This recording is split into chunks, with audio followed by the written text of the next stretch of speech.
Good evening, students. Am I audible? Write your attendance in the chat box. Okay.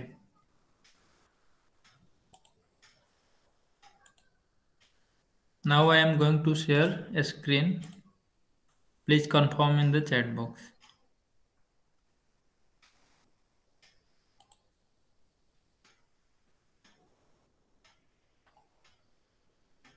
Is it visible?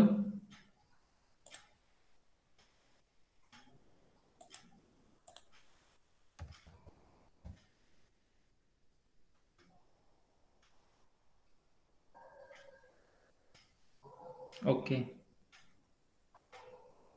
Thank you. हम लोग आज का lecture start करते हैं। 2 week के बाद अपना क्लास फिर से शुरू हुआ। ओके। सो किसी को कोई डाउट है प्रैक्टिस सेट 4.2 में? सबने किया है इसको? किसी ने होमवर्क अपलोड नहीं किया है तो यानी कि किसी ने किया है या फिर नहीं किया है किसी ने भी? Okay, no doubt.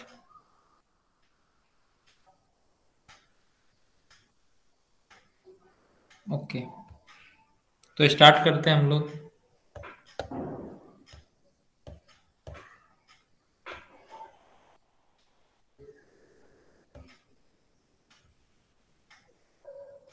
हम लोग समझते हैं कि कंपोजिशन स्कीम क्या होता है। ठीक है, ये आपके एग्जामिनेशन पॉइंट ऑफ व्यू से नहीं है, लेकिन हम लोग को बुक में दिया हुआ है तो हम लोग जानते हैं कि ये क्या होता है। ओके,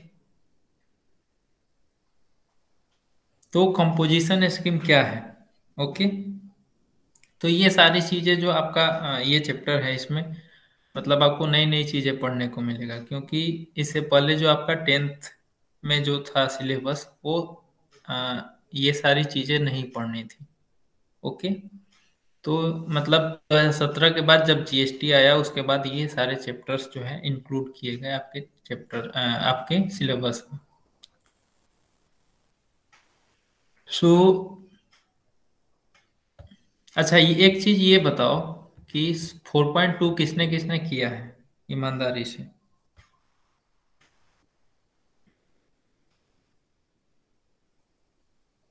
ओके, मैत्री ने किया है, वेरी गुड। ओके, धीरज नहीं, my test was there. Okay. Okay, एक ने बस किया है, बाकी लोगों ने नहीं किया है। ओके, फर्स्ट सेमेस्टर एग्जाम हो गए सबके? बिकॉज मैं ओके, आपके आप सबका एग्जाम कैसा रहा? मैथ्स में कोई दिक्कत भी हुई? Okay, very good, well. Okay, good good, मुझे पता था सब अच्छा करोगे। ओके, तो आपके पास जो है, अब तो एग्जाम खत्म हो गया, कल दिवाली है, कल दिवाली सारे लोग सेलिब्रेट करिएगा। ओके, फिर 4.2 जो है ये चैप्टर कंप्लीट कर लेना, क्योंकि इसमें कोई भी चैप्टर आप छोड़ते हो, ठीक है, कोई भी एक्सरसाइज अगर छोड़ते हो तो फिर आगे आपको दिक्कत होगा। ठीक है, तो इसीलिए कोई टॉप मतलब कोई भी एक्सरसाइज जो है इसमें छोड़ना नहीं है। ओके, कहीं भी आपने एक मतलब एक एक्सरसाइज भी स्किप किया तो फिर नेक्स्ट एक्सरसाइज में आपको दिक्कत होगी। सो इसको कर लेना। तो समझते हैं कंपोजिशन स्कीम क्या होता है। ओके, तो कंपोजिशन स्कीम आपका क्या है कि the person whose annual turn over in the previous financial year is less than 1.5 crore, ठीक है, can opt for composition scheme under GST rules. GST rates applicable to composition dealers are as follows. तो कोई भी person है जिसका annual income जो है, annual turnover 1.5 crore से अगर कम होता है, तो वो वहां पे कंपोजिशन स्कीम जो है वो मतलब लागू होता है। ओके, तो क्या है कंपोजिशन स्कीम? तो मतलब 1.5 करोड़ से अगर एनुअल टर्न ओवर जो है वो अगर कम होगा, तो वहां पे क्या मतलब कौन सा स्कीम लगाया जाएगा? Composition scheme. ओके, और ये जो है वो 20 लाख से ऊपर होता है। Okay, 20 lakh to yes 20 lakh to 1.5 crore. Okay, तो वहां पे कंपोजिशन स्कीम मतलब लागू होता है। अब किस तरीके से कंपोजिशन मतलब कंपोजिशन डीलर जो है वो स्कीम कैसे लागू होता है, जैसे कि सप्लायर है, जैसे रेस्टोरेंट्स है और मैन्युफैक्चरिंग है, ट्रेडर्स है। ओके, तो सप्लायर जो है वो क्या करेगा, सप्लायर का मतलब रेट क्या होगा, जीएसटी रेट। तो सॉरी, सप्लायर में रेस्टोरेंट जो जिसका होगा, जो रेस्टोरेंट डीलर्स होंगे उनके लिए जीएसटी रेट 5% का होता है। ओके, रेस्टोरेंट्स के लिए 5% जीएसटी रेट होता है। ओके, और 5% जीएसटी रेट है तो सी जीएसटी और एस जीएसटी हाफ हाफ होगा। ठीक है, तो यानी कि 2.5% और प्लस 2.5%। फिर वही मैन्युफैक्चरर्स एंड ट्रेडर्स के लिए, ठीक है, मैन्युफैक्चरर और ट्रेडर्स के लिए जो है वो 1% का 1% का क्या होगा, जीएसटी रेट उस मतलब होगा। तो उसका सी जीएसटी कितना होगा, 0.5% और एस जीएसटी 0.5%। अब जो है कुछ रूल्स हैं कंपोजिशन डीलर्स के लिए। ठीक है, तो क्या रूल्स है, तो composition dealers can not collect tax. ठीक है, कंपोजिशन डीलर्स जो है वो टैक्स कलेक्ट नहीं कर सकते हैं। ओके, फ्रॉम द कस्टमर मतलब कस्टमर से, hence they can not issue tax invoice, और इसीलिए वो लोग क्या करते हैं, टैक्स इनवॉइस नहीं देते हैं। They have to give bill of supply, मतलब जो वो लोग सेल करते हैं उसका बिल ऑफ सप्लाई देते हैं, मतलब क्या क्या प्रोडक्ट उन्होंने दिया उसका मतलब बिल बना करके दे देते हैं, उस पर जीएसटी वगैरह इंक्लूड नहीं करते हैं। Composition dealers should file the return quarterly. Okay, जैसे रेस्टोरेंट वगैरह है तो उसमें क्या होता है कि मतलब कंपोजिशन वहां पे वो लोग टैक्स कलेक्ट नहीं करते हैं। ओके, कंपोजिशन डीलर जो है वो लोग जीएसटी फाइल करते हैं, वो कैसे करते हैं, तो वो एवरी 3 मंथ्स मतलब क्वार्टरली, मतलब एक क्वार्टर का मतलब क्या हुआ, एक साल में 4 बार। ओके, क्वार्टरली का मतलब एक साल में, 1 ईयर में 4 टाइम्स, 1 ईयर में 4 टाइम्स, मतलब 4 टाइम्स का मतलब क्या हुआ कि 1 ईयर कितना, मतलब 1 ईयर में 12 मंथ्स होते हैं, तो एवरी 3 मंथ्स पे वो मतलब रिटर्न क्या बोलते हैं, जीएसटी वो लोग भरते हैं। Okay, composition dealers can not sell goods outside the state, जो कंपोजिशन डीलर्स होते हैं वो अपने गुड्स को मतलब अपने स्टेट से दूसरे स्टेट में वो लोग सेल नहीं कर सकते, मतलब कि इंटर स्टेट सेल जो है वो अलाउड नहीं होता है। मतलब ये कि जैसे कि महाराष्ट्र का कोई कंपोजिशन डीलर है, वो केरला में या फिर अ, बिहार में या फिर पंजाब में कहीं पे भी वो अपना गुड्स को मतलब सामान को नहीं बेच सकता है। Okay, but they can purchase goods from other states, लेकिन वो लोग परचेज कर सकता है लेकिन सेल नहीं कर सकता है। कौन, composition dealers. Composition dealers can not avail the benefits of ITC. ठीक है, और इसीलिए वो लोग को मतलब जो है जैसे कि वो लोग को आईटीसी का बेनिफिट नहीं मिलता है। ओके, मतलब आईटीसी का मतलब हमने पिछले क्लास में बताया था। On the sign board of the shop he should mention composition taxable person, और मतलब जो भी बोर्ड होगा उनका दुकान पे, ठीक है, वो वहां पे मेंशन करते हैं कि वो कंपोजिशन टैक्सेबल पर्सन है। On the bill of supply it is mandatory to print composition taxable person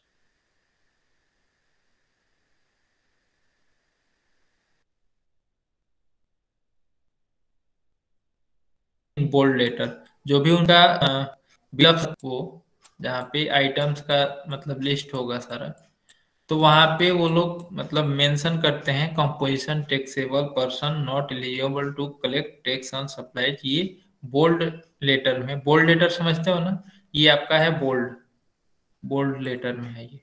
okay, तो बोल्ड लेटर में उनको मेंशन करना होता है। ठीक है, ये बस जानने के लिए है। ओके, तो ये हो गया। फिर अब बात करते हैं फीचर्स ऑफ जीएसटी। जीएसटी हम लोगों इतने दिनों से पढ़ रहे हैं, ठीक है। तो जीएसटी का क्या क्या फीचर्स है, जो कि हम लोग पहले से बहुत चीजें पढ़ चुके हैं, ठीक है। तो पहला फीचर्स क्या है कि many indirect taxes are subsumed under GST, ठीक है। फर्स्ट क्लास में ही हम लोगों ने पढ़ा था कि जीएसटी के अंदर जो है बहुत सारे टैक्सेस क्या है, इंक्लूडेड है। जो जीएसटी है आपका, जीएसटी के अंदर बहुत सारे तरीके का टैक्स जो है वो इसमें समसम्ड है, मतलब एडेड है, okay. No dispute between goods and service, state wise registration for traders, GSTIN holders need to keep all the records and should pay GST in time. मतलब ये कि मतलब गुड्स और सर्विस के बीच में कोई मतलब वो नहीं है कि मतलब गुड्स पे सर्विस मतलब टैक्स लगेगा, सर्विस पे नहीं लगेगा, ऐसा नहीं है। गुड्स पे भी और सर्विस दोनों पे मतलब जीएसटी अप्लाई होगा, okay. State wise registration for, मतलब जो भी ट्रेडर्स होंगे उनको अपने अपने स्टेट के हिसाब से उनको रजिस्ट्रेशन लेना होता है। जैसे कि हम लोगों ने पढ़ा था कि जो फर्स्ट 2 डिजिट होता है वो क्या होता है, स्टेट कोड होता है, okay. GSTIN holder needs to keep all the records and should pay GST on in time, ठीक है। जीएसटाइन होल्डर जो होते हैं, जीएसटाइन रजिस्ट्रेशन लेते हैं जो भी ट्रेडर्स होते हैं, और जीएसटाइन होल्डर जो भी जीएसटाइन मतलब उनका होगा, वो जितना भी मतलब पेमेंट का जो भी होगा वो सारा रिकॉर्ड जो है वो रखते हैं, और वो जीएसटी पे जो है वो टाइम पे करते हैं। अगर टाइम पे नहीं करेंगे तो क्या होगा, फाइन देना होगा उनको, ओके। ट्रांसपेरेंसी इन ट्रांजेक्शन, मतलब जो भी ट्रांजेक्शन होते हैं वो उसमें पारदर्शिता होनी चाहिए। मतलब कि ये नहीं कि कुछ चीजें जो है वो विदाउट जीएसटी सेल कर दिए, कुछ चीज जो है जीएसटी के साथ सेल की। जो भी मतलब ट्रांजेक्शन होगा वो सारा रिकॉर्ड में मेंटेन होना चाहिए, okay. This tax system is simple and easy to understand, ठीक है। ये जो जीएसटी सिस्टम है वो काफी सिंपल है और इजी है समझने के लिए। और पहले का जो मतलब टैक्स सिस्टम था वो थोड़ा सा डिफिकल्ट था, क्योंकि मतलब स्टेट में डिफरेंट टैक्स है, फिर वो सेंट्रल गवर्नमेंट को डिफरेंट टैक्स पे करता है। फिर मतलब अगर मतलब इंट्रा स्टेट हो गया तो वहाँ पे मतलब जैसे कि 2 स्टेट्स हैं, जैसे महाराष्ट्र है, ओके, और पंजाब है, ठीक है। तो इसके इसके बीच डिफरेंट टैक्स लगेगा, ओके, पहले के समय में। और महाराष्ट्र और मान लो बिहार है, ठीक है, तो यहाँ पे जो टैक्स होगा वो डिफरेंट होगा। तो ये पहले होता था, लेकिन जीएसटी फीचर्स में ये क्या है कि सबके लिए जो है वो मतलब समान टैक्स है। Removal of cascades effect of taxes, hence the prices are controlled, ठीक है।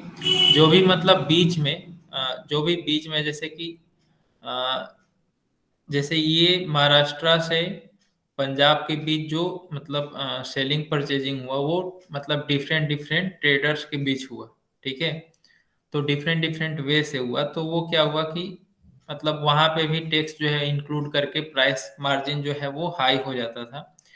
तो इस ये सब क्या हुआ, रिमूव हो गया। Increase in quality of goods and services as they are globally competitive, ठीक है। मतलब जो भी प्राइसेस होंगे वो मतलब ग्लोबल होंगे, मतलब सब जगह समान प्राइस होगा, एक जैसा, okay. Boost to make in India projects, okay. Make in India project जो भी है उसको मतलब आगे बढ़ाने में काफी मदद मिली। Technology driven tax system, technology driven tax system का मतलब ये हुआ कि मतलब हम कंप्यूटर के हेल्प से, हमारा जो सॉफ्टवेयर है उसके हेल्प से हम लोग जल्दी से ये डिसीजन ले पाते हैं कि कौन से चीज पे कितना आपका टैक्स जो है वो लगा, ठीक है। टैक्स वैल्यू क्या होगा, कितना टैक्स जो है वो मतलब सेंट्रल गवर्नमेंट को पे करना है, कितना एसजीएसटी, तो वो सारा चीज एसपीटी मतलब वो जल्दी से हम लोग डिसीजन ले लेते हैं, okay. Goods and service tax system is a dual model, as equal amount of tax is levied by central and state government, ठीक है। गुड्स एंड सर्विस जीएसटी जो है वो इक्वल अमाउंट जो है वो दोनों को पे करता है। जैसे सेंट्रल गवर्नमेंट को मतलब आधा और आधा जो है वो स्टेट गवर्नमेंट को। ओके, तो ये आपका क्या है, डुअल मॉडल है टैक्स सिस्टम का। तो ये क्लियर हो गया होगा सबको, features of GST. Okay, next है आपका types of taxes under GST. GST के अंदर कौन कौन सा टैक्स है? तो देखो यहाँ पे ये आपका एक ट्री है, ठीक है, ट्री से मतलब समझाने का प्रयास किया है। तो टाइप्स ऑफ टैक्सेस जीएसटी के अंदर तीन तरीके का है। ये पहला, फर्स्ट, सेकेंड, थर्ड। तो फर्स्ट क्या है? फर्स्ट में जैसे यहाँ पे सी जीएसटी है, एस जीएसटी और यूटी जीएसटी। मतलब ये तो सी जीएसटी क्या है? जो कि सेंट्रल गवर्नमेंट को पे किया जाता है। एस जीएसटी जो कि स्टेट गवर्नमेंट को पे किया जाता है। और यूटी जीएसटी, यूटी का मतलब क्या समझते हो? यूटी का मतलब यूनियन टेरिटरी, ठीक है।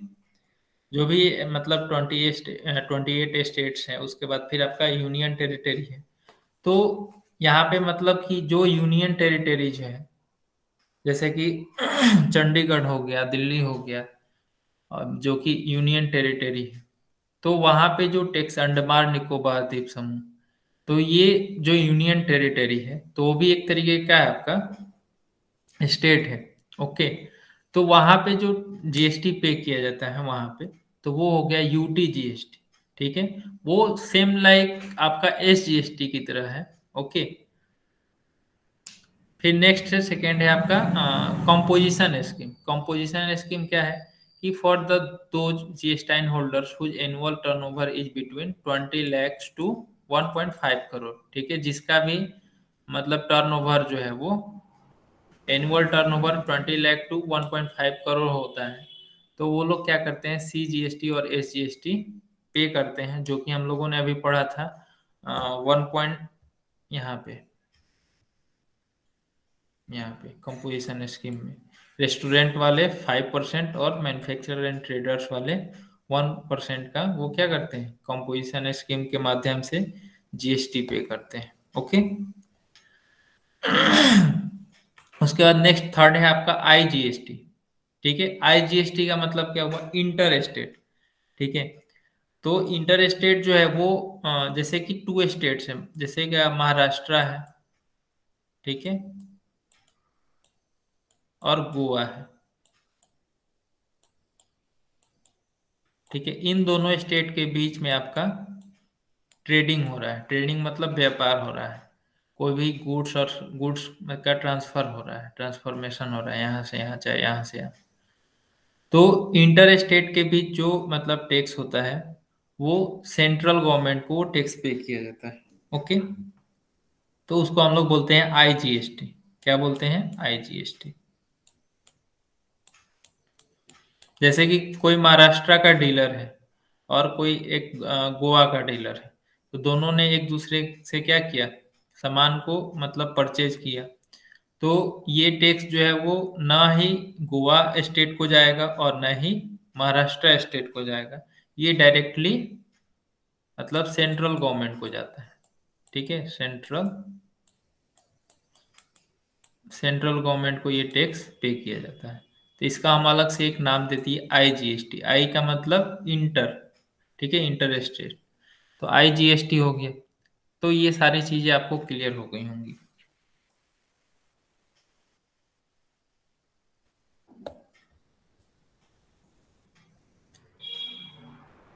तो आई का मतलब हो गया आपका इंटीग्रेटेड। ओके, ये फिर फॉर मोर इन्फॉर्मेशन है, मतलब ये सारी चीजें आपको एग्जाम में नहीं पूछेंगी जाएंगी, लेकिन आपको जानकारी के लिए बता देता हूँ मैं। ओके, तो आईजीएसटी का मतलब पूरा नाम क्या हुआ, इंटीग्रेटेड जीएसटी का मतलब goods and service tax. Okay, तो ये कब यूज किया जाता है, इंटर स्टेट में, मतलब जब दो स्टेट के बीच ट्रेडिंग हो रहा हो, तो हम लोग वहां पे आईजीएसटी का यूज करते हैं। ओके, तो when trading of goods and services takes place between two or more states, the GST is levied only by central government and it is termed as IGST, hence the total amount is paid to central government। Okay, जैसे कि मैंने बताया था अभी कि जो IGST होता है वो किसको पे किया जाता है, सेंट्रल गवर्नमेंट को।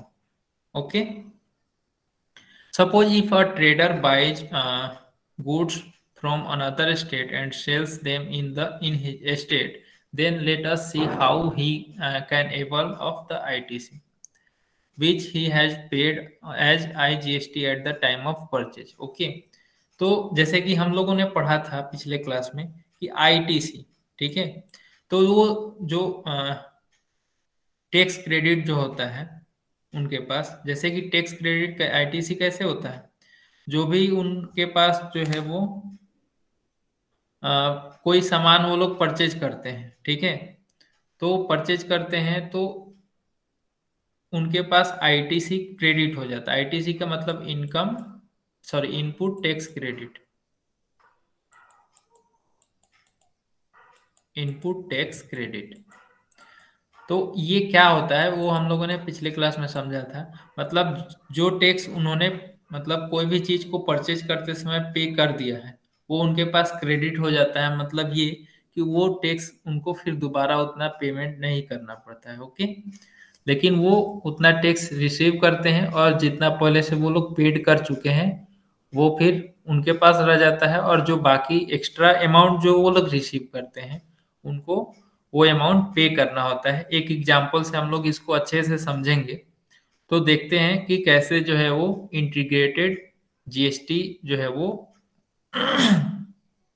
मतलब कैसे इंटीग्रेटेड जीएसटी आपका काम करता है। ओके, तो एक एग्जांपल से समझते हैं। जैसे ट्रेडर एम है, एम मतलब कि महाराष्ट्र का, purchase a scooter parts for 20,000 from trader P, मतलब पंजाब से जो है वो उसने कुछ स्कूटर्स के पार्ट्स खरीदे। Okay, and paid tax of 5600 as IGST, ठीक है, 5600 का आईजीएसटी उन्होंने पेड किया। ओके, जीएसटी रेट जो है वो 28% है। तो आप निकाल भी सकते हो, 20,000 उन्होंने पे किया तो इसका 28% कितना होगा, 20,000 का 28%, 28%, तो 28/100। तो ओके, ये 2000 हो गया, 20,000। ओके, तो 28 इंटू 2, 5600,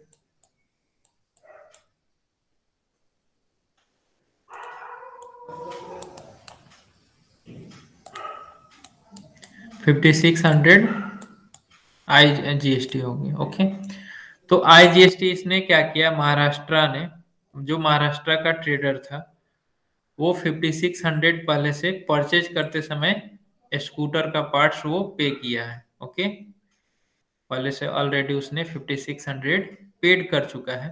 तो ये 5600 उसके लिए क्या हो जाएगा, आईटीसी हो जाएगा, इनपुट टैक्स क्रेडिट, ठीक है। अब क्या है कि trader M sold this parts to local consumers, ठीक है, और वो ट्रेडर एम जो है वो क्या करता है, जो पार्ट्स उसने परचेज किया है पंजाब से उसने उसको सेल करता है कोई लोकल, मतलब महाराष्ट्र में ही किसी से, वो 25,000 में सेल करता है और 7,000 जो है वो जीएसटी कलेक्ट करता है, ठीक है, वो किस हिसाब से, 28% के रेट से।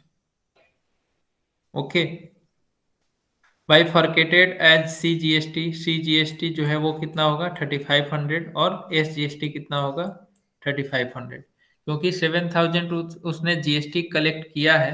ओके, जो पार्ट्स, स्कूटर के पार्ट्स थे उनको सेल करते समय 7,000 उसने जीएसटी कलेक्ट किया है, तो 3500 वो क्या करेगा, सीजीएसटी हुआ, मतलब सेंट्रल गवर्नमेंट को 3500 पे करेगा और स्टेट गवर्नमेंट को 3500 पे करेगा। तो अब हम समझते हैं कि उसके पास जो है आईटीसी क्या है, मतलब आईटीसी उसके पास क्या है, 5600 का उसके पास इनकम, इनपुट टैक्स क्रेडिट है। तो यहाँ पे कैसे होता है, तो देखिएगा यहाँ पे ध्यान से। तो for taking for taking credit of IGST, first preference to be given to pay the liability of IGST, then CGST, and remaining amount can be utilized to pay SGST, ठीक है। Here there is no IGST during the sale of trader. So first the credit is used for CGST and then for SGST. Okay, तो यहाँ पे CGST payable क्या होगा, जैसे कि central government को उसने क्या किया है, 5600 पहले से ऑलरेडी पे कर चुका है, ठीक है। तो यहाँ पे 3500 जो है वो CGST को पे करना, और 3500 क्योंकि यहाँ पे उसने 7000 GST कलेक्ट करा है, ओके। तो सेंट्रल गवर्नमेंट को 3500 उसको पे करना है और स्टेट गवर्नमेंट को 3500 पे करना है। तो उसने ऑलरेडी जो है 5600 सेंट्रल गवर्नमेंट को पे कर दिया है, क्योंकि IGST जो होता है इंटीग्रेटेड GST, वो सेंट्रल गवर्नमेंट को ही पे किया जाता है, ओके। तो वो 5600 ऑलरेडी पे किया है, तो मतलब CGST पेबल क्या होगा, 3500 माइनस 3500, मतलब कि उसने 5600 पे कर दिया है, तो मतलब कि 35, मतलब वो सेंट्रल गवर्नमेंट को अब पे नहीं करेगा, ठीक है। तो मान लेते हैं कि 3500 जो है वो उसने ऑलरेडी पे कर चुका है। तो अब क्या होगा, so out of 5600 credit of 3500 is utilise as CGST, ठीक है। अब ये 3500 जो है वो CGST के रूप में वो क्या हो गया, यूटिलाइज हो गया। एंड रिमेनिंग अमाउंट, अब जो बचा हुआ अमाउंट क्या है, कितना है, 2100 है, ठीक है। Is credit available for SGST, ठीक है। तो SGST को वो कितना पे करेगा, 3500 माइनस 2100, ठीक है। तो ये कितना हो गया, 1400। तो ट्रेडर एम जो है वो 1400 SGST मतलब स्टेट गवर्नमेंट को पे करेगा, ओके। तो 5600 पहले पे कर चुका था, जो कि वो उसका ITC जो पहले से, मतलब पहले से जो पे कर दिया था, वो इनपुट टैक्स क्रेडिट उसके पास था, तो वो मतलब कंप्लीटली यूटिलाइज हो गया। और जो 1400 एक्स्ट्रा अमाउंट उसने रिसीव किया था, वो मतलब स्टेट गवर्नमेंट को उसने पे कर दिया। तो ये क्लियर हुआ सबको। यहाँ पे अगर कोई डाउट होगा तो मैं फिर से इसको समझा दूंगा। मैत्री, धीरज, ये क्लियर है? ओके, बाकी लोगों को, अनुज, आदर्श।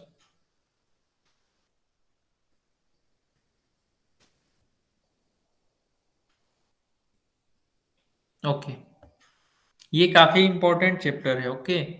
ये सबको जानना चाहिए, ये बहुत इंफॉर्मेटिव लेक्चर है आपका, ओके। तो जहाँ पे भी अगर आपको थोड़ा सा भी डाउट लगे तो you can ask. Rule for availing ITC, okay. तो क्या रूल्स है मतलब ITC का लाभ लेने का, ओके। तो जैसे कि ये सारी चीजें हम लोगों ने समझा था। जैसे कि IGST में क्या है कि मतलब अमाउंट ज्यादा पे कर दिए, जैसे 5600 है, ठीक है। यहाँ पे देखिए CGST जो है वो 3500 है, और यहाँ पे IGST जो है वो 5600 है। तो यहाँ पे अमाउंट कौन सा ज्यादा है, IGST। तो मतलब ये कि 3500 वो क्या है, मतलब 3500 से ये ज़्यादा है, मतलब कि 3500 उसको सेंट्रल गवर्नमेंट को पे करना था। 3500 उसको सेंट्रल गवर्नमेंट को पे करना था, लेकिन पहले से वो 5600 पे कर चुका है। तो मतलब कि पहले से ऑलरेडी पेड है, तो फिर ये क्यों हम पे करेंगे, ठीक है। तो वो वहाँ पे क्या हो गया, जीरो हो गया, मतलब यहाँ पे उसको कोई अमाउंट पे नहीं करना है, ओके। तो IGST का वो क्या किया, यूटिलाइजेशन कर लिया। फिर सेकेंडली 3500 क्या है, मतलब CGST को पे करना है। तो ये CGST वाला भी क्या हो गया, यूटिलाइज्ड हो गया। अब बचा क्या, 2100, ठीक है। तो 2100 जो है वो मतलब कि SGST में यूटिलाइज हो गया, क्योंकि 5600 है ना। तो ये SGST में 2100 यूटिलाइज हो गया। तो उसके पास पे करने के लिए कितना बचा, तो 7000 उसने GST रिसीव करा है, 3500 CGST के रूप में वो पहले से ऑलरेडी उसने पे कर रखा है, तो वहाँ पे ये यूटिलाइज हो गया। फिर 2100 उसके पास बचा था IGST का, मतलब ITC। ओके, तो ये 2100 वहाँ से यूटिलाइज हो गया। तो ये 7000 माइनस 3500 माइनस 2100, तो ये जब हम लोग सब्ट्रैक्ट करेंगे तो ये होगा आपका 1400। ठीक है, तो 1400 उसके पास GST बच रहा है। ठीक है, तो ये जो है ये अमाउंट वो SGST पे करेगा, मतलब जो भी स्टेट का होगा, जैसे महाराष्ट्र का है तो महाराष्ट्र के स्टेट गवर्नमेंट को वो पे करेगा। पंजाब का अगर स्टेट गवर्नमेंट का रहता, पंजाब में उसने सेलिंग की होती, तो वो पंजाब के स्टेट गवर्नमेंट को पे करता। ठीक है, तो इस तरीके से ITC का बेनिफिट मिलता है ट्रेडर को।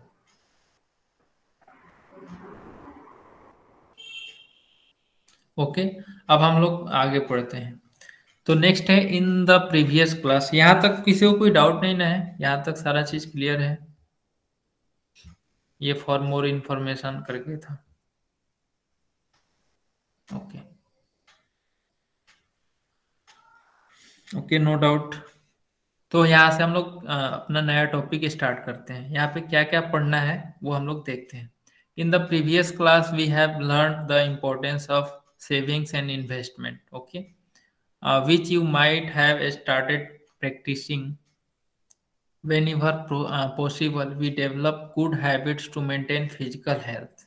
Okay, in the same way we should develop a habit to saving and investing regularly to maintain financial health. Okay, हम लोग फाइनेंशियल से रिलेटेड चैप्टर पढ़ रहे हैं, तो हम लोग का जो फाइनेंशियल हेल्थ है वो भी अच्छा होना चाहिए। जैसे कि हम लोग अपना फिजिकल हेल्थ सही रखने के लिए क्या करते हैं, मतलब डेली एक्सरसाइज करते हैं, मतलब गुड्स फूड खाते हैं, मतलब अच्छे मतलब अच्छा भोजन करते हैं।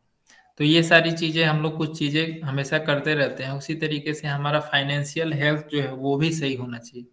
ठीक है, तो उसके लिए हम लोग क्या करते हैं, उसके लिए कुछ चीज़ें इन्वेस्टमेंट करके रखते हैं कि बाकी कभी हमारा इनकम डिक्रीज हो गया तो उस समय जो हमारा सेविंग है वो काम आएगा। जैसे कि कोविड के टाइम में बहुत सारे लोगों का जॉब मतलब चला गया। ठीक है, तो उस समय जो हमारा सेविंग्स है उसका यूटिलाइजेशन हम लोग करते हैं, तो इसीलिए हम लोग को इन्वेस्टमेंट करना जरूरी होता है।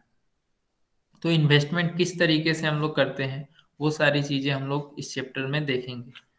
तो कुछ चीज़ें हम लोग डिस्कस करते हैं, जैसे कि इन्वेस्टमेंट का बहुत सारा तरीका है। क्या क्या है? म्यूचुअल फंड्स है, शेयर्स है, डिवेंचर्स हैं, insurance, bonds, provident fund, fixed deposit, immovable property, recurring deposit, jewellery. ठीक है, तो ये सारा तरीका जो है वो इन्वेस्टमेंट का तरीका है। और पिग्गी बैंक सेविंग। ठीक है, पिग्गी बैंक सेविंग में कितने लोग सेविंग करते हैं? कौन कौन सेविंग करता है पिग्गी बैंक में? चलो, धीरज, मैत्री,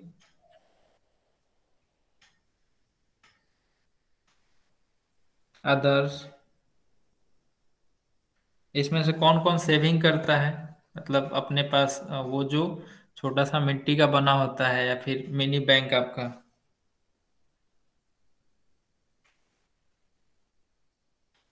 कोई सेविंग नहीं करता है? अच्छा, आदर्श करता है, वेरी गुड। ओके, और धीरज और मैत्री ये दोनों? नो, धीरज नहीं करता है। ओके, मैत्री? यस और नो?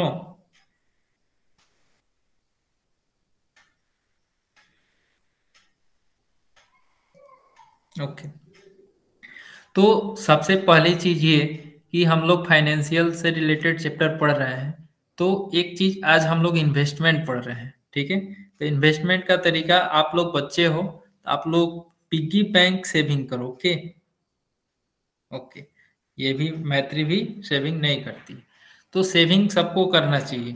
जैसे कि आप जैसे कि पेरेंट्स से अपने कुछ पैसे लेते हो कुछ चीज़ें खरीदने के लिए, या फिर तो उसमें से कुछ चीज़ें, कुछ मतलब पैसे जो है वो आप सेव करके रख सकते हो। उसका आप यूटिलाइज कैसे करोगे? जैसे कि सपोज आपको कुछ मान लो परचेज करना है, ठीक है। जैसे कि आपको मान लो कि एक वॉच ही परचेज करना है अपने मतलब किसी को गिफ्ट करने के लिए, जैसे अपने पेरेंट को, मतलब पापा के बर्थडे पे या फिर मम्मी के बर्थडे पे आपको कुछ चीजें आपको गिफ्ट करनी है। ओके, तो उस समय भी आप पेरेंट से ही पैसा लेकर के गिफ्ट करोगे, या फिर कुछ चीजें आपको जो है वो अपने अनुसार कुछ चीजें आपको परचेज करनी है, ठीक है।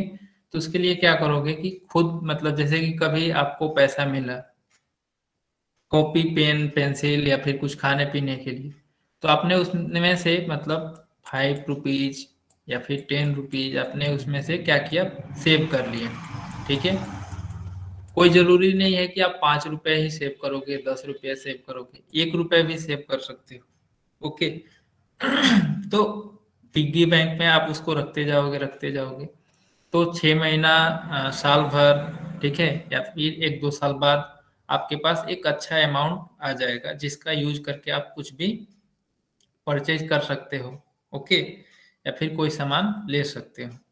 तो इन्वेस्टमेंट मतलब कि आपको इन्वेस्टमेंट करना चाहिए, पिग्गी बैंक में इन्वेस्टमेंट करो, या फिर जैसे कि और भी बहुत सारे तरीके हैं, ज्वेलरी है, जैसे कि ज्वेलरी खरीद लेते हैं तो वो भी एक तरीके का इन्वेस्टमेंट है। उसका यूटिलाइजेशन हम लोग जब भी अगर जरूरत पड़ेगा तो ज्वेलरी को हम लोग फिर सेल करके पैसा ले सकते हैं। फिर रेकरिंग डिपॉजिट, वो बारी बारी से सारा चीज हम लोग देखेंगे। ओके, तो मैं आज सजेस्ट करूंगा सबको कि जो भी यहाँ पे हैं वो सारे लोग आज से सेविंग करेंगे कुछ ना कुछ। ओके, तो ये कि कौन रीड करेगा, ये पैसेज को कौन रीड करेगा? Raise your hand.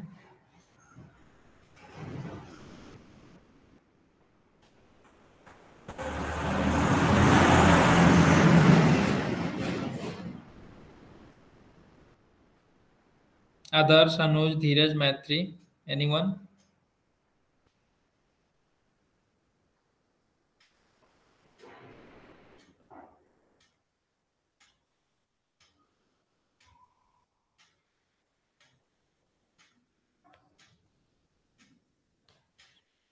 इसको रीड करना है, रीडिंग करना, reading.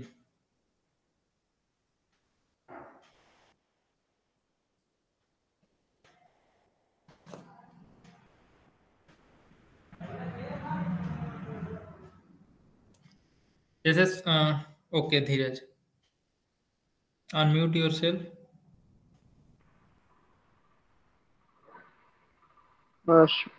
Sir, audible. Yes, you are audible. Shweta is working in a company from this month. Her salary increased by 5% and in the next month she will also get bonus. She is taking she is thinking of investing his investing this increment. Her friend Neha is working in the office of a financial advisor so she can advise Shweta in this matter. Neha told it is important to have diversification in one's investment. Okay, stop. Example, Shweta जो है एक company में काम कर रही है, okay, और वो उसका सैलरी जो है वो 5% का, मतलब नेक्स्ट मंथ से वो क्या हो रहा है, इंक्रीज हो रहा है। ओके, और उसको बोनस के रूप में मतलब वो मिला, तो कुछ अमाउंट उसको बोनस मिला और उसका सैलरी जो है 5% का इंक्रीमेंट हुआ। तो जैसे पहले से उसका जो फिक्स्ड सैलरी था उसमें वो उतना में वो सारा अपना एक्सपेंसेस वगैरह कर लेती थी। तो अब 5% का जो है उसका इंक्रीमेंट हो गया, तो 5% अमाउंट क्या होगा उसका, बचेगा, ठीक है। तो वो चाहती है उसको खर्च करने के बजाय वो कहीं पे इसको इन्वेस्ट करे, ठीक है। तो उसकी एक दोस्त है नेहा, जो कि फाइनेंशियल एडवाइजर के रूप में कोई ऑफिस में काम करती है, ठीक है। तो वो श्वेता जो है अपनी फ्रेंड से इस मैटर में उससे डिसीजन लेना चाहती है। तो नेहा क्या बोलती है, उसकी फ्रेंड बोलती है, नेहा टोल्ड कि मतलब बहुत सारा तरीका है इन्वेस्टमेंट का, और वो कौन कौन सा है, जैसे कि वो you should think of investing in, मतलब डिफरेंट डिफरेंट तरीका है, वो कौन कौन सा है, जैसे कि health, life insurance, health insurance, owing house, मतलब एक घर खरीद लेना, एफडीज जो कि fix deposit, and recurring account. Okay, recurring account का मतलब होता है कि मतलब मंथली जो है हम लोग कुछ अमाउंट जो है, जैसे 5% का उसका सैलरी इंक्रीमेंट हुआ है। ओके, तो जो 5% अमाउंट है उसका, तो वो क्या करेगी, रेकरिंग अकाउंट ओपन कर लेगी। तो हर महीने जो उसका इंक्रीज अमाउंट है, जितना मतलब उसका अधिक आय है, वो क्या करेगी, मतलब अकाउंट में जमा करते जाएगी। ओके, तो श्वेत मतलब ये सारा तरीका है इन्वेस्ट करने का, जैसे कि life insurance, health insurance, owing house, FDs and recurring account. Okay, या फिर और भी हम लोगों ने बहुत सारा तरीका देखा था, म्यूचुअल फंड से, शेयर से, इंश्योरेंस है, प्रोविडेंट फंड है। ओके, तो ये सारी चीजें हैं, और एक पिग्गी बैंक भी है, पिग्गी में भी आप जमा कर सकते हो अगर कहीं दूसरी जगह पे डिपॉजिट नहीं करना चाहते हो तो। ओके, तो ये श्वेता क्या बोलती है, श्वेता बोल रही है कि आई हैव इंश्योरेंस। ओके, उसके पास इंश्योरेंस है, एफडी इन द बैंक है, मतलब बैंक में फिक्स डिपॉजिट है। एफडी क्या होता है, एफडी वो चीज होता है जिसको हम लोग, जैसे कोई अमाउंट है आपके पास, मान लो कि आपके पास 50,000 है। ओके, तो 50,000 आपने क्या किया, बैंक में ले जा करके डिपॉजिट कर दिया। ओके, तो वो डिपॉजिट कर दिया बैंक में, तो वो मतलब 1 ईयर, 2 ईयर, 3 ईयर या 5 ईयर, 10 ईयर्स के लिए, तो उस पर कुछ परसेंटेज जो है वो बेनिफिट मतलब बैंक देती है। ठीक है, तो वो 5%, 6% इस तरीके से पर ईयर के हिसाब से वो मतलब बेनिफिट देती है। तो वो फिक्स डिपॉजिट का बेनिफिट मिलता है। ओके, इवन प्रोविडेंट फंड है, जो कि मतलब एवरी मंथ जो है वो सैलरी से ही डिडक्ट होता है, पीएफ जिसको हम लोग बोलते हैं, आपने सुना होगा घर पे। ठीक है, अपने पेरेंट्स से पूछना पीएफ क्या होता है। ठीक है, प्रोविडेंट फंड, जो पीएफ जो है वो प्रत्येक माह जो है वो सैलरी से डिडक्ट हो जाता है। ठीक है, तो वो परसेंटेज होता है, कितना परसेंट पीएफ मतलब वो डिडक्ट होता है। तो सबके लिए मतलब अब अलग अलग होता है, या फिर कुछ फिक्स परसेंटेज होता है। व्हाट इज अदर वेज, मतलब ये सारी चीजें उसके पास ऑलरेडी इन्वेस्टमेंट, मतलब ये सारी चीजों में उन्होंने किया हुआ है। ओके, इंश्योरेंस में, एफडी में, और पीएफ हो गया। इसके अलावा और भी तरीके हैं इन्वेस्टमेंट का।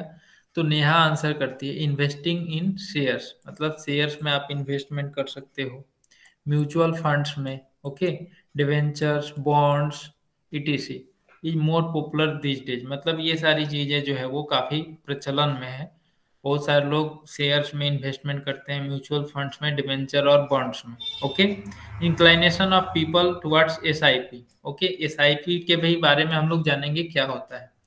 तो वो भी एसआईपी की तरफ आज बहुत सारे लोग मतलब इन्वेस्टमेंट करते हैं। तो एसआईपी के भी बारे में हम लोग जानेंगे।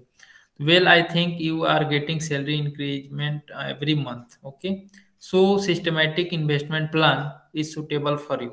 तो एसआईपी क्या होता है कि सिस्टमैटिक इन्वेस्टमेंट प्लान होता है, मतलब कि जिस तरीके से आपका मतलब सेविंग, मतलब कि इंक्रीमेंट है, जैसे कि जितना आपके पास अमाउंट बच रहा है उतना आप इन्वेस्टमेंट कर सकते हो मतलब एवरी मंथ। तो वही होता है आपका एसआईपी, उस पर फिर आपका रिटर्न जो है वो कुछ परसेंटेज का उस पर भी रिटर्न मिलता है आपको। तो एसआईपी जो है वो बेसिकली लॉन्ग टर्म प्रोग्राम है, मतलब कि 5 ईयर, 6 ईयर आप अगर इन्वेस्टमेंट करते हो रेगुलरली, तो 5-6 ईयर के बाद या फिर 10 ईयर के बाद आपको एक मतलब बड़ा सा अमाउंट आपको मिलता है। ओके, तो जैसे कि आप पिगी बैंक में ही सेविंग करते हो, कभी एक 1 रुपी, कभी 10 रुपीज, कभी 50 रुपीज। तो ऐसे ही अगर सेव करते रहोगे तो 1 ईयर, 2 ईयर के बाद आपको एक बड़ा सा अमाउंट मिलेगा। उसी तरीके से सिस्टमैटिक एसआईपी में अगर आप इन्वेस्टमेंट करोगे, तो मतलब 5 ईयर, 6 ईयर आप जब मतलब रेगुलरली इन्वेस्टमेंट करते रहोगे तो आपको एक बार एक बड़ा सा अमाउंट इकट्ठा होगा। लेकिन एसआईपी में क्या है, आपको जो अमाउंट मतलब आपने जमा कर रहे हो उस पे कुछ परसेंटेज रिटर्न भी मिलता है, मतलब कुछ बेनिफिट भी मिलता है, इंटरेस्ट भी मिलता है उस पर। तो ये फायदा होता है। तो we hear such dialogues every now and then, so we all must have the current information beneficial for all, as it says बहुजन हिताय बहुजन सुखाय। ओके, बहुजन हिताय मतलब, बहुजन का मतलब होता है मैक्सिमम, बहुत सारे लोगों का, ठीक है, बहुत सारे लोगों के हित में और बहुत सारे लोग के मतलब फायदे के लिए, ठीक है। तो in this chapter we shall learn about shares, mutual funds and SIP before actual investing in them, ठीक है। तो ये सारी चीजें के बारे में, शेयर्स के बारे में, म्यूचुअल फंड्स और SIP के बारे में हम लोग अच्छे से जानेंगे, ठीक है। तो हमको क्या क्या टॉपिक पढ़ना है? शेयर्स, म्यूचुअल फंड्स और SIP। ओके, तो बारी बारी से हम लोग स्टार्ट करते हैं। तो सबसे पहला है आपका शेयर। तो कौन रीड करेगा? धीरज तो पढ़ लिया है। Anuj, unmute yourself and read यहाँ से। Audible, sir. Yes audible. To own a shop is prop- proprietorship when two or more individuals coming together to carry out a business is a partnership which requires small capital to establish a company.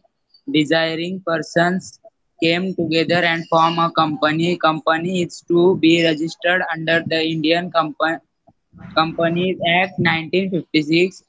Persons who form a company are called promoters and the company is called limited company. Okay stop, thank you. जैसे कि कोई shop है, ठीक है, उस वो proprietorship होता है। ओके, तो जैसे कि किसी का एक अपना अलग शॉप है, उसको हम लोग बोलेंगे प्रोप्राइटरशिप। अगर यही जो है आपका टू और मोर इंडिविजुअल्स, मतलब दो या दो से अधिक लोग एक साथ मिल करके कोई बिजनेस करते हैं, ठीक है, कोई कंपनी बनाते हैं, तो इसको हम लोग बोलते हैं पार्टनरशिप। क्या होता है ये?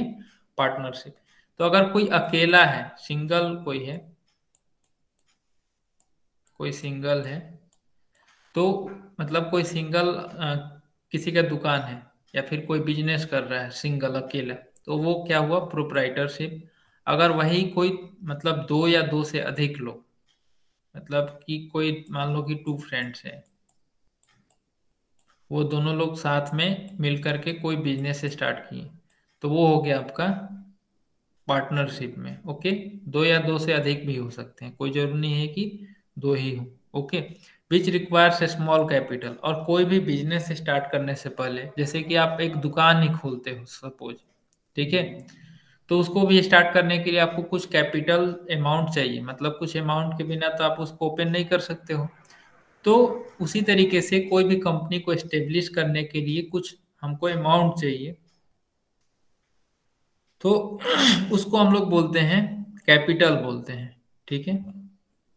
To establish a company, desiring person come together and form a company.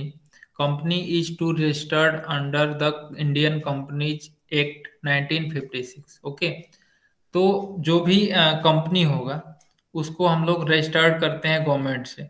तो वो एक एक्ट बना था 1956 में, इंडियन कंपनीज एक्ट, जो कि उसके अंडर में आपको रजिस्ट्रेशन लेना होता है। Okay, who form a company are called promoters. उनको जो भी कंपनी मतलब जैसे दो या दो से अधिक लोग कंपनी स्टार्ट करते हैं, तो उनको हम लोग बोलते हैं, क्या बोलते हैं? प्रोमोटर्स बोलते हैं। एंड कंपनी इज कॉल्ड, और वैसे कंपनी को हम लोग बोलते हैं लिमिटेड कंपनी। क्या बोलते हैं? Limited company. आपने बहुत सारा कंपनी का नाम देखा होगा जिसमें लिखा रहता है लिमिटेड कंपनी। ओके, और कहीं कहीं पे आपने देखा होगा पीवीटी एलटीडी लिखा रहता है, pvt.ltd। देखा है? किसने किसने देखा है?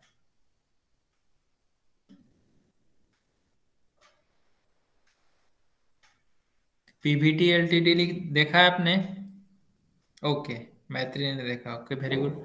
तो पीवीटी का मतलब होता है प्राइवेट और एलटीडी का मतलब होता है लिमिटेड। ओके, तो प्राइवेट लिमिटेड कंपनी जो है, लिमिटेड कंपनी जो है, वो मतलब कि जो लोग इस तरीके से 2 या 2 से अधिक लोग मिल करके जो बिजनेस स्टार्ट करते हैं पार्टनरशिप में, वो आपका लिमिटेड कंपनी होता है। Okay, amount required to start a company is called, जो भी अमाउंट आपको रिक्वायरमेंट होती है कोई भी कंपनी को स्टार्ट करने के लिए, उसको हम लोग बोलते हैं कैपिटल। क्या बोलते हैं? कैपिटल। ओके, इसको आप लोग जो भी टर्म्स है आप इसको याद रखेंगे। कैपिटल का नाम आते ही आपको ध्यान में आना चाहिए कि जो अमाउंट, कोई भी अमाउंट जो कि रिक्वायर्ड होता है कोई भी कंपनी को स्टार्ट करने के लिए, वो आपका हुआ capital. This capital is divided into A small equal parts. और ये कैपिटल जो है वो इनिशियल इन्वेस्टमेंट जो है वो काफ़ी ज़्यादा होता है, तो एक कोई मतलब एक कोई उसको पे नहीं कर सकता है, इसीलिए वो बहुत सारे छोटे छोटे पार्ट्स में उसको, जैसे एक बड़ा सा अमाउंट है कोई भी कंपनी को स्टार्ट करने के लिए, इसको क्या किया जाता है, छोटा छोटा अमाउंट में, छोटा छोटा अमाउंट में इसको ब्रेक कर दिया जाता है। ठीक है, और बहुत सारे लोग इसको पे करते हैं। ठीक है, तो each part is of 1 rupees, 2 rupees, 5 rupees, 10 rupees और 100 रुपीज। मतलब प्रत्येक पार्ट जो है वो मतलब इस तरीके से डिवाइडेड होता है। और this small part is called share of the company. और ये सारे पार्ट्स को हम लोग क्या बोलते हैं, किसी भी कंपनी को, कंपनी का वो शेयर होता है। ठीक है, तो शेयर चीज मतलब यही होता है कि मतलब कोई एक छोटा सा, जो भी कोई भी कंपनी को स्टार्ट करने से पहले जो भी एक उसका मतलब अमाउंट, जो इन्वेस्टमेंट अमाउंट होता है, तो वो जो इन्वेस्ट करता है, तो इन्वेस्टमेंट अमाउंट को हम लोग क्या करते हैं, छोटा छोटा पार्ट में डिवाइड कर देते हैं। और जो सबसे छोटा पार्ट होता है, ठीक है, जो मतलब छोटा छोटा पार्ट होता है, जैसे 1 रुपीज, 2 रुपीज, 5 रुपीज, 10 रुपीज और 100 रुपीज, इसको हम लोग बोलते हैं शेयर। ओके, तो these share are sold in the share market. और शेयर मार्केट में ये सारी शेयर जो है वो मतलब सेल किया जाता है। ओके, तो ये सारे शेयर को लोग परचेज करते हैं। जैसे कि 2 रुपीज का है, ठीक है, तो आपके पास मान लो 10 रुपए है। ठीक है, तो 2 रुपए के कैश कितने शेयर आप खरीद सकते हो, 5 शेयर खरीदोगे, मतलब 10 रुपए है, तो 2 रुपए का अगर एक शेयर का जो कॉस्ट है वो 2 रुपीज है, तो मतलब 10 रुपीज में आप 5 शेयर खरीद सकते हो। तो इसी तरीके से मतलब कि प्रत्येक लोग, जैसे कि ये 1 रुपीज, 2 रुपीज, 5 रुपीज, 10 रुपीज जो है वो, आप अगर मान लो कोई शेयर खरीदते हो, ठीक है, मतलब कि जो आपका कंपनी है, जिस कंपनी का आपने शेयर खरीदा है, तो उसमें आपका हिस्सेदारी है। ठीक है, मतलब कि अगर मान लो कि आपने 10 रुपए भी इन्वेस्टमेंट किया है, तो आपका उस कंपनी में मतलब 10 रुपए जो है वो आपका हिस्सेदारी है उस कंपनी में। ओके, 10 रुपए के आप हिस्सेदार हैं। अगर वो उस मतलब जो भी टोटल बेनिफिट होगा, तो वो 10 रुपए पे आपका जो बेनिफिट होगा वो आपको मिलेगा। ओके, नेक्स्ट है शेयर। शेयर का एक्चुअल डिफिनीशन क्या है उसको देखते हैं। A share is the smallest unit of the capital. The value of share is printed on the company certificate. और जब आप शेयर खरीदते हो तो कंपनी द्वारा एक सर्टिफिकेट दिया जाता है, ठीक है, जो कि उस पे और भी मतलब बहुत सारे डिटेल्स जो है वो दिए गए होते हैं, उसको हम लोग बोलते हैं शेयर सर्टिफिकेट। ओके, अब शेयर होल्डर कौन होता है, तो शेयर होल्डर कौन होता है, a person who owns the share is called a share holder. मतलब जिसने उस शेयर को परचेज किया है, ठीक है, तो वो शेयर होल्डर हो गए। The shareholder is a part owner of the company in the proportion of the number of share he और शी होल्ड्स। ठीक है, अब जितने शेयर उसने परचेज किए हैं, ठीक है, उतना मतलब उस हिसाब से उतना पार्ट का वो ऑनर है, ठीक है, कंपनी का। अब नेक्स्ट चीज है स्टॉक एक्सचेंज। ठीक है, अब शेयर होल्डर, तो ये शेयर आप कहाँ से खरीदोगे, कोई भी शेयर कहाँ से खरीदेगा, कैसे पता चलेगा, तो उसके लिए जो है वो ये आपका स्टॉक एक्सचेंज होता है। ठीक है, तो स्टॉक एक्सचेंज एक तरीके का प्लेस होता है जहाँ पे शेयर्स का बाइंग और सेलिंग होता है। ओके, और इसको हम लोग शेयर मार्केट या स्टॉक मार्केट के नाम से हम लोग जानते हैं। Okay, equity market, share market, stock market, equity market और कैपिटल मार्केट भी इसको बोलते हैं। Companies should be listed in the stock market for trading. मतलब जो भी कंपनीज होती हैं वो मतलब अपना लिस्ट जो है वो स्टॉक मार्केट में दे देती हैं, और वहां से मतलब जो भी कोई मान लो कि शेयर खरीदना चाहता है तो वहां पे सारा लिस्ट दिया हुआ रहता है, कौन सा कंपनी का मतलब कितना अमाउंट का शेयर है, वहां पे आप जा करके खरीद सकते हो। ठीक है। फिर फेस वैल्यू है। फेस वैल्यू क्या होता है? The value printed on the share certificate is called the face value of the share. ठीक है। तो जो भी जैसे सर्टिफिकेट होता है 1 रुपीज, 2 रुपीज, 5 रुपीज, 10 रुपीज का, तो जितना वहां पे मेंशन होता है, ठीक है, सर्टिफिकेट पे, तो वही आपका फेस वैल्यू होता है। It is called also called nominal value. इसको नॉमिनल वैल्यू बोलते हैं, या प्रिंटेड वैल्यू, या फिर पार वैल्यू। ओके। नेक्स्ट है आपका मार्केट वैल्यू। मार्केट वैल्यू क्या होता है? The price at which the shares are sold और purchase in the stock market is called market value of the share. Okay. जैसे initial में आपका कंपनी जो है वो एस्टेब्लिश हो गया, कंपनी स्टार्ट हो गया, और फिर धीरे धीरे कंपनी क्या है, रन करने लगा। ओके। 1 ईयर 2 ईयर के बाद कंपनी को जो है वो कुछ बेनिफिट हो गया। ठीक है। कंपनी को कुछ बेनिफिट हो गया, तो जो शेयर का वैल्यू है वो क्या हो जाएगा, आपका इंक्रीज हो जाएगा। ठीक है। तो वो मतलब मार्केट में उसका जिस हिसाब से उसका बेनिफिट होगा उस हिसाब से उसका मार्केट वैल्यू होगा। तो the price at which the share are sold, मतलब मतलब जिस वैल्यू पे, अब ये इनिशियल कंडीशन का है। ठीक है। तो जिस वैल्यू पे आपका जो शेयर सोल्ड होता है, मतलब बेचा जाता है या खरीदा जाता है स्टॉक मार्केट में, उसको हम लोग बोलते हैं market value. Okay. In the live share market the market value changes frequently. आप देखते होंगे कि शेयर मार्केट में जैसे कि एक ऐसे ट्रेंगल होता है और एक ऐसे डाउन ट्रेंगल होता है, इस तरीके से। ओके। ये जो मतलब इस तरीके का ट्रेंगल का जो वर्टेक्स है अपर साइड में है, तो ये मतलब ग्रीन होता है, और जिसमें वर्टेक्स डाउन साइड होता है वो रेड कलर का होता है। ओके। तो इसका मतलब ये हुआ कि मतलब उसको बेनिफिट हो रहा है। ठीक है। और इसका जो है वो अगर डाउन साइड में है तो मतलब वो उसका प्राइस गिर रहा है नीचे, मतलब उसको घाटा लग रहा है। ओके। तो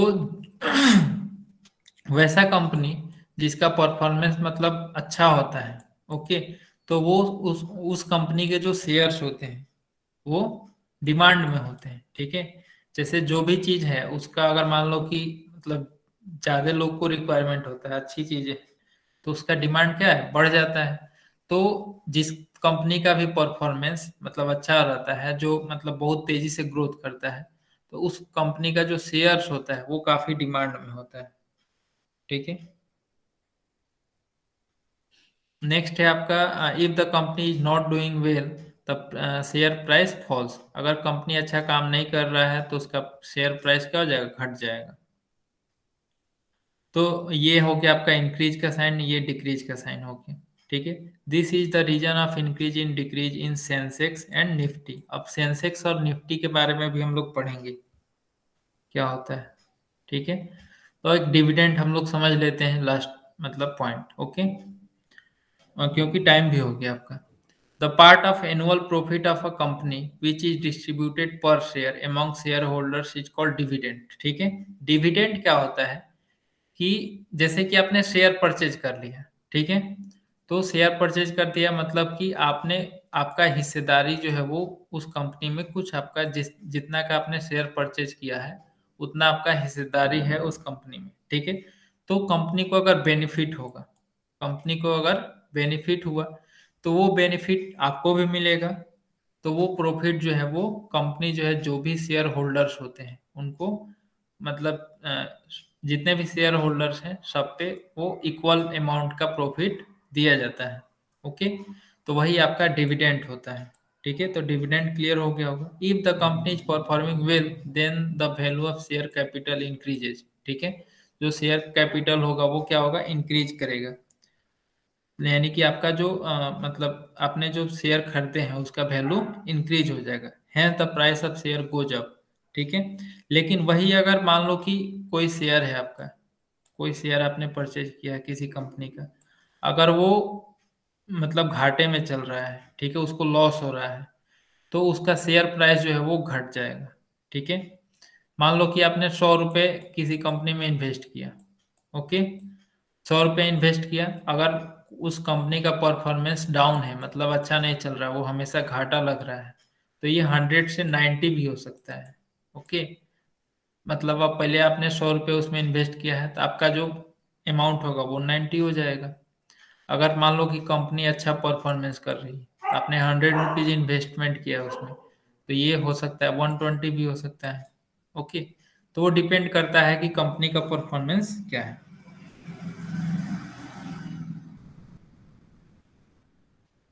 तो इस तरीके से और एक चीज है, for the share holders the dividend income is tax free. जो भी डिविडेंड इनकम होते हैं, मतलब जो भी प्रॉफिट होता है शेयर्स पे, वो टैक्स फ्री होता है, उसके लिए आपको टैक्स पे नहीं करना होता है। ओके, तो आज के क्लास में हम लोग इतना ही रहने देते हैं। आपको कहीं भी कोई डाउट है यहाँ तक, डिविडेंड हो या फिर market value, face value, stock exchange, share, share holder, any doubt?